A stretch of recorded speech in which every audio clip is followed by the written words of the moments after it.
I want you to imagine briefly an artist that you're watching create a masterpiece. You notice that every brush stroke they use is intentional. Every color they choose is chosen with care. And once they're finished, they step back and they say, "This is perfect." What if I told you that you are that masterpiece? That the creator of the universe put the same love and care and detail into creating you. Unfortunately, most of us don't see that. We all tend to focus on our flaws and that we don't compare or measure up to somebody else. But today, I want to help you see yourself the way God sees you, as his masterpiece. So recently, I was reading through the Bible chronologically. And what that means is like in the order in which things happened. Okay. What's funny is I feel like I hit a wall when I hit Leviticus. Okay. And if any of you have ever tried to read Leviticus, you know exactly what I'm talking about. There is so much detail, but there was something in the detail that really struck me that I want to share with you. In Exodus and Leviticus, really, you're going to see how God is giving instructions to Moses for how to build things like his tabernacle, the Ark of the Covenant, and just how specific things were to be made. The materials, the size, the colors, everything had so much detail, which is partly why it can be a little hard to read because there is so much detail, but it's really cool to imagine. God didn't just say, "Hey, Noah, build an ark," or "Hey, Moses, build the Ark of the Covenant. Hey, build the tabernacle." He didn't just like give him free reign to like build some crazy modern structure or something, you know? He was very, very detailed and specific. He wanted things done in the detail that a lot of times we don't even see or focus on. And I say instructions, like meticulous instructions on what to make the table out of, the details of the table, like what should be carved out into it, what should it be overlaid with gold, you know, the table, the lampstands, the garments, the type of drapery, all of those details. It was intense. It was all worked out. Okay. I want to read this to you. And I know that it's a lot of verses, but bear with me. I have a reason. Okay. Exodus 25, 8 through 22. Then have them make a sanctuary for me, and I will dwell among them. Make this tabernacle and all its furnishings exactly like the pattern I will show you. Have them make a chest of acacia wood, 2.5 cubits long, a cubit and a half wide, and a cubit and a half high. Overlay it with pure gold, both inside and out, and make a gold molding around it. Cast 4 gold rings for it and fasten them to its 4 feet with 2 rings, one on one side and 2 rings on the other. Then make poles of acacia wood and overlay them with gold. Insert the pipes into the rings on the sides of the chest to carry it. The poles are to remain in the rings of this ark. They are not to be removed. Then the ark of the testimony would then put in the ark of the testimony, which I will give you. Make an atonement cover of pure gold, 2.5 cubits long and a cubit and a half wide. Make 2 cherubim out of hammered gold at the ends of the cover. Make 1 cherubim on one end and a second cherub on the other end. On the other, make the cherub of one piece with the cover at the 2 ends. The cherubim are to have wings spread upward, overshadowing the cover with them. The cherubim are to face each other, looking toward each other. I'm almost done, I promise. Place the cover on the top of the ark and the ark of the and put in the ark of the testimony, which I will give you. There, above the cover, between the 2 cherubim that are over the ark of the testimony, I will meet with you and give you my commands for the Israelites. That's a mouthful. Let me get a drink. It then goes on for like 20 plus chapters of the precise and detailed way that God wanted things done. Okay. The level of detail in it is just, it's mind-blowing almost. I mean, like that was just like a hint of all the detail. If you go through and you read those chapters, those 20 plus chapters, like you're going to see like there are a ton of details. And here's the thing. It's not just about the tabernacle and the ark and the sacrifices, because it goes into the detail on how to perform a sacrifice and what they need to do and all of that jazz. Okay, it's not just about all of those things, right? It's about how much detail God puts into all of his creations. And the cool thing is that includes you. You were created with that kind of detail.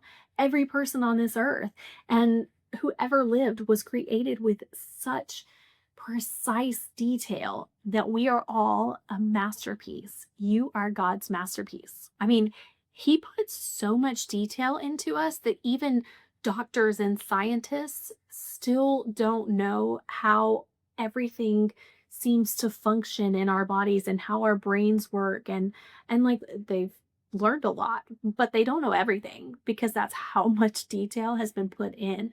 He designed us with a purpose, with thought and love, down to the very last detail. You're not an accident. You're not a random event. You are God's workmanship, His masterpiece. In fact, Ephesians 2:10 tells us, "For we are God's workmanship, created in Christ Jesus to do good works, which God prepared in advance for us to do." Another version says we are God's masterpiece. We are His ultimate creation, right? Okay. You see, the word workmanship here is translated from the Greek word, sorry if I pronounced that wrong, I don't know, Poiema, okay, which literally means masterpiece or work of art. You are a work of art. I don't know if you know this about our fingerprints, but every single person in this entire world, every single person who has ever lived and ever will live has unique fingerprints. There are 7.9 billion people in the world right now, and not one of us has the same fingerprints. Not a single one. And that level of uniqueness, science, it just can't explain it, right? You know, I often do a bit of graphic design work in my full-time job, and there are times when I struggle to think of new ideas and new ways to do design work. There's times I go to Pinterest and I'm like, what am I looking for? T-shirt ideas. And I will comb through t-shirt ideas to kind of get the ball rolling and spark something in me to create something. Okay. It's hard for my brain to even fathom the amount of artwork God has put into our fingers. Like, I can't comprehend it. Even as somebody who does design work, I'm like, that is a lot of design. Or if you consider our DNA, if you were to stretch it out, our DNA in one single human cell would reach 6 feet long. Yet it is contained in a single tiny little cell that you cannot, like, you can't see just one cell on your body, okay? But if you were to take one strand of DNA and stretch it out 6 feet long, that's incredible. Like, that's some serious detail. And let's talk about our eyes for a moment. Did you know that our eyes can distinguish between 10 million different colors? Most of us anyway. How cool is that? You know, God didn't have to give us such intricate vision, but He did.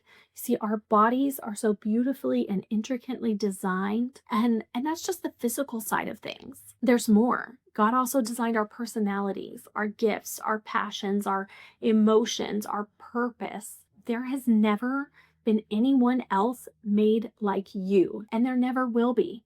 Even twins, there are always differences. I love how Psalm 139:13 and 14 puts it. It says it beautifully. It says, "For you created my inmost being. You knit me together in my mother's womb.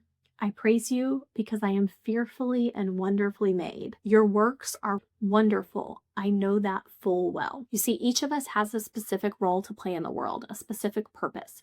Just like the tabernacle, which was designed and built for a specific function to house the presence of God, each of us has a purpose to fulfill.